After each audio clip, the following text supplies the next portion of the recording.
Milano Cortina. We are starting to get the budgetary news we kind of expected to hear. And it's So, not good.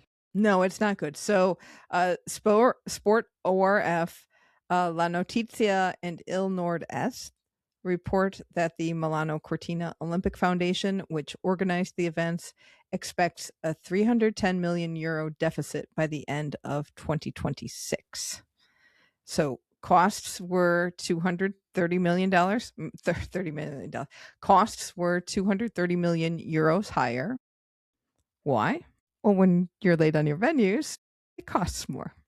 Yeah, when you're building the hockey arena as the players are walking in, you're not going to Right. be scrimping and saving. Right. And we've joked about the Italian, oh, let's wait. It'll happen. And then we scramble to get it done and we go, ta-da, we finished it. And everybody's happy. But then like the bill comes because there's got to be so much overtime between the sliding track and the hockey arena alone. Getting all of those done on time was just insane amounts of shifts. Right. They were building 24 hours a day. And when Yeah. you do that, it gets very expensive. Yes. So they also kept changing the plan a lot, which costs money. Yeah, if And you've ever done a project in your house and you say, I have an idea, and the contractor just gives you the look. Like, your idea is going to set us back 2 weeks and 10% on the budget. right. La Notizia also noted that personnel costs, energy, and telecommunications infrastructure also contributed to the debt. And I will say, I mean, we talked with Pascal Vatio, who has been in Olympic IT for a while. We talked with him a year or two ago. No, it's probably been close to 2 years. And he talked about how expensive that was. And when I went to Alpine and saw just cables everywhere draped from this temporary tent, and it wasn't it that the same way at the media center in Cortina? Yes. Yes. Yeah. And you just go, oh my goodness, this is amazing and insane all at the same time. And how much did this cost? Right. And how expensive it is to have those giant fans going for Right. cooling all that equipment. Right? Oh boy.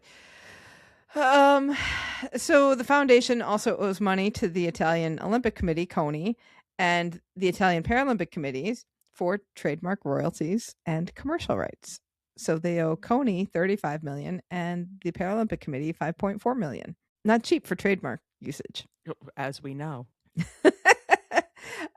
Also, apparently revenues were 80 million lower than expected, but they haven't figured out how much revenue merchandising brought in. Maybe because they kept changing the prices on stuff. How much was that bag?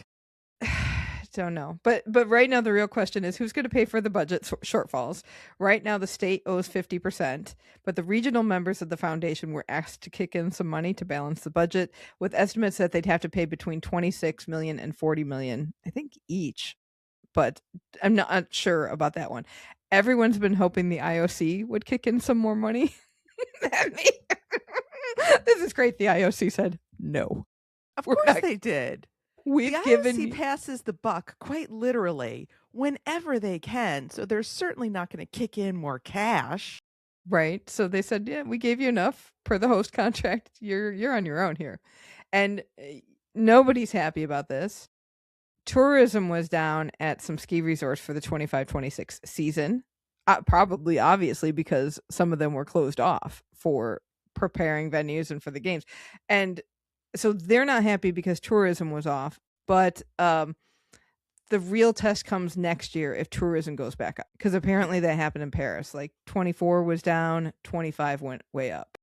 Because people saw it and said, Yes. I want to go there and see all these things in person. Yes. So hat tip to Sports Examiner and listener Sabrina for giving us the lowdown on that and the giving us the tip off to that news.